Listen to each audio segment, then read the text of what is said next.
तो पहले हम देखते हैं theorem 10.2, the lengths of tangents drawn from an external point और exterior point to a circle are equal. देखो कहना क्या चाह रहा है, सबसे पहले कहना क्या चाहते हो, है ना? तो कहना ये चाहते हैं कि हमारे पास एक सर्किल है, राइट? ये हमारे पास एक सर्किल है, इस सर्किल का कोई एक सेंटर होगा, तो हम एक सेंटर अज्यूम कर लेते हैं, ये इसका सेंटर है, उसका नाम दे देते हैं ओ, ठीक है? अब इसके पास क्या है बेटा, एक एक्सटर्नल पॉइंट है, एक्सटीरियर पॉइंट बोल दो, एक्सटर्नल पॉइंट बोल दो, पी। पी इस पॉइंट का नाम है, इस पॉइंट का नाम क्या है, पी। इस पॉइंट पी से इस पे दो टेंजेंट्स ड्रॉ हो रही है, the length of tangents from exterior point या एक्सटर्नल पॉइंट। तो जो एक्सटर्नल पॉइंट से टेंजेंट बनने वाली है, उस टेंजेंट को हम ड्रॉ करते हैं सबसे पहले। तो लेट्स सपोज ये एक टेंजेंट ड्रॉ हो रही है, ये एक टेंजेंट है, ये हमारी पहली टेंजेंट है जो कि पॉइंट पी से स्टार्ट हो रही है। दूसरी जो टेंजेंट होने वाली है बेटा हमारी, वो भी हमारी टेंजेंट ऐसी होगी, ठीक है? दूसरी टेंजेंट हमारी होने वाली है फ्रॉम द पॉइंट पी, और ये इधर की तरफ आ गई, राइट? अगर हम इसको देखें तो ये हमारे पास सेकंड टेंजेंट है, ओके? अब ये हमारी दो टेंजेंट्स हमारी ड्रॉ हो चुकी हैं। अब हमें क्या प्रूव करना है कि ये जो दोनों टेंजेंट है, एक टेंजेंट हमारी है पॉइंट ए पे और दूसरी टेंजेंट अज्यूम कर लेते हैं हमारी पॉइंट बी पे। ये दोनों जो टेंजेंट है पी ए और P B, they both are equal, ये मुझे प्रूव करना है। तो मेरे पास सबसे पहले मैं लिखूंगा गिवन। देखिए गिवन क्या है वो लिखना बहुत जरूरी है। तो गिवन है इन अ सर्किल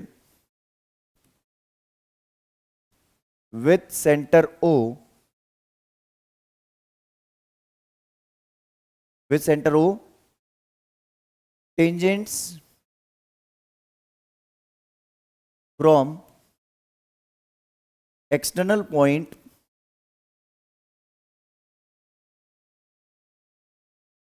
और इन टेंजेंट्स का नाम point P, that is PA and PB। ये मेरी दो टेंजेंट्स हैं, राइट? ये सारी चीजें बेटा मुझे दे रखी हैं, तो जो गिवन है उसको सबसे पहले लिखना बहुत जरूरी है। आप बोलोगे सर ये तो चीज गिवन है ही नहीं, तो बेटा गिवन हमारे को क्वेश्चन में दे रखा है ना, तो ये स्टेटमेंट हमें फ्रेम आउट करना पड़ेगा, हमें ये स्टेटमेंट फ्रेम करना पड़ेगा कि हाँ ये चीज गिवन है, राइट? अब दूसरी चीज आती है बेटा यहाँ पे, इसको हम साइड में कर लेते हैं, थोड़ा सा इसको मिनिमाइज करके थोड़ा साइड में कर लेते हैं।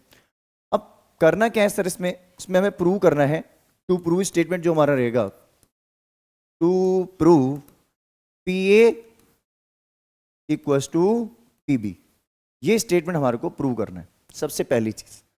बात समझ में आ रही है? सर टिपिकल होगा, बहुत आसान है और इंपॉर्टेंट भी है बेटा। बोर्ड एग्जामिनेशन में अभी हम देखें करंट में, तो ये जो चैप्टर हमारा है 6 मार्क्स में पूछा जाता है, ठीक है? और ट्राइंगल में से या तो थ्योरम आती है बीपीटी या इसमें से आ सकती है, तो दो ही थ्योरम हमारे पास बेसिकली बची है, ठीक है ना? तो और एक इसकी 10.1 थ्योरम भी है, लेकिन वो बहुत ही स्टेटमेंट फॉर्म में ही है, तो वो कोई ज़्यादा इतना इंपॉर्टेंट नहीं है। ज़्यादा इंपॉर्टेंट ये थ्योरम हमारी होने वाली है, वो भी हमें आनी चाहिए, ठीक है? ऐसा नहीं कि सर आपने बोला इंपॉर्टेंट नहीं है तो पढ़ेंगे ही नहीं, नहीं पढ़ना हमें सब कुछ है बेटा, लेकिन कुछ चीज़ें उनमें भी इंपॉर्टेंट होती हैं जिनको प्रायोरिटी हम ज़्यादा देते हैं, ठीक है? चलिए अब डिस्कस करते हैं बेटा। सबसे पहले अपन को प्रूफ स्टार्ट करना है। प्रूफ स्टार्ट करते टाइम हमें क्या करना है बेटा, हमें देखो एक चीज, एक काम करना है हमें कि यहां से सेंटर को इस एक्सटीरियर पॉइंट से ज्वाइन करना है, ठीक है? ठीक है ना? इस सेंटर को एक्सटीरियर पॉइंट से ज्वाइन कर लिया हमने, ठीक है? उससे क्या होगा, उससे होगा ये कि ये जो हमारी लाइन ड्रॉ हो गई, अब ये हमारी सेंटर को इससे कनेक्ट कर रही है। हमने लास्ट थ्योरम एक पढ़ी थी बेटा कि अगर मैं इस सेंटर को पॉइंट ऑफ कांटेक्ट से, पॉइंट ऑफ कांटेक्ट जो हमारा है ए, इससे अगर ज्वाइन करूं तो ये एंगल कितना बनेगा, 90 डिग्री। ऐसे अगर इस ओ को बी से ज्वाइन कर दूं तो भी एंगल कितना बनेगा, 90 डिग्री। अब एक बात बताओ, क्या हम ये दोनों ट्राइंगल कॉन्ग्रुएंट प्रूव नहीं कर सकते हैं? इजीली कर सकते हैं सर। कैसे करेंगे? देखो 90 डिग्री 90 डिग्री, हाइपोटेन्यूस कॉमन है ओपी, तीसरी चीज क्या होगी सर? देखो 90 डिग्री है, हाइपोटेनियस है, एक और साइड मिल जाए। देखो पी और पीबी तो इक्वल करनी है, तो ट्राइंगल के अंदर तीसरी साइड कौन सी बची? तीसरी साइड वो बच रही है बेटा जिसको हम बोल रहे हैं ओए और ओबी। तो ओए और ओबी हमारी इक्वल हो जाएगी। कैसे होगी सर? अरे रेडियस, रेडियस भी तो इक्वल होती है। तो हम क्या लिखेंगे? पहले हम लिखेंगे इसमें ज्वाइन किया हमने, इसको ज्वाइन किया, ज्वाइन ओए ओबी एंड ओपी। सबसे पहले तो हमने ये ज्वाइन किया, ठीक है। अब बात करते हैं इन ट्राइंगल। दो ट्राइंगल में सेलेक्ट करने हैं। कौन से दो ट्राइंगल सेलेक्ट करने हैं? एक तो triangle AOP and triangle BOP। AOP और BOP ये दोनों ले लिए हमने। A से स्टार्ट इसलिए किया क्योंकि A पे 90 डिग्री एंगल बन रहा है, B से स्टार्ट इसलिए किया क्योंकि B पे 90 डिग्री एंगल बन रहा है, और P is the last and point और O बीच में कॉमन पॉइंट आ रहा है। तो देखो सबसे पहले हम क्या बोलेंगे इसमें?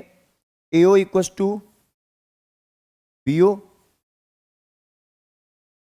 रेडाई प्लूरल वर्ड या रेडियस, प्लूरल वर्ड रेडाई होता है ना मल्टीपल के लिए, तो रेडाई है ये ऑफ द सर्किल। अब OP OP हमारी कॉमन नजर आ रही है, OP equals to OP common. अरे समझ में आ रहा है? इजी है ना? अरे बहुत आसान होने वाला है, ठीक है। दूसरा हम देखें, अगर हम एंगल, एंगल इसमें हमारा है OAP equals to OBP equals to 90 degree. तो इसको हम क्या लिखेंगे? Bye RHS। अरे इजीली आपको समझ में आ रहा होगा RHS कैसे लग रहा है? देखो ये राइट एंगल, ये हाइपोटेनियस, और ये एक साइड, ये राइट एंगल हाइपोटेनियस हमारी कॉमन है, और ये साइड। तो बाय RHS दोनों में कॉन्ग्रुएंट हुए कि नहीं हुए दोनों ट्राइंगल? अरे बोलो, बहुत आसान है ना। तो बाय RHS क्या हो गया? दोनों ट्राइंगल कॉन्ग्रुएंट हो गए। तो हम लिखेंगे triangle AOP is congruent to triangle BOP, ठीक है। और यहां पे आपको रीजन लिखना चाहिए मेरे हिसाब से। कौन सा? द एंगल बिटवीन रेडाई और radius and the tangent at point of contact, the angle at point of contact between radius and tangent is 90 degree. ये जरूर लिख लेना रीजन बेटा, बता दिया मैंने आपको, ठीक है। तो ये रीजन लिख लेना। तो बाय CPCT क्या बोलेंगे? अरे वही बाय CPCT क्या हो गया? AP equals to BP, AP equals to BP, hence proved. बात समझ में आ रही है? स्क्रीनशॉट ले लीजिए इसका जल्दी से। आई होप आपको ये कॉन्सेप्ट्स बहुत अच्छे से समझ में आ रहे होंगे। बहुत इजीली क्लास लग रही है ना? अच्छी लग रही है क्लास? तो चैनल को जल्दी से लाइक शेयर और सब्सक्राइब कर लो।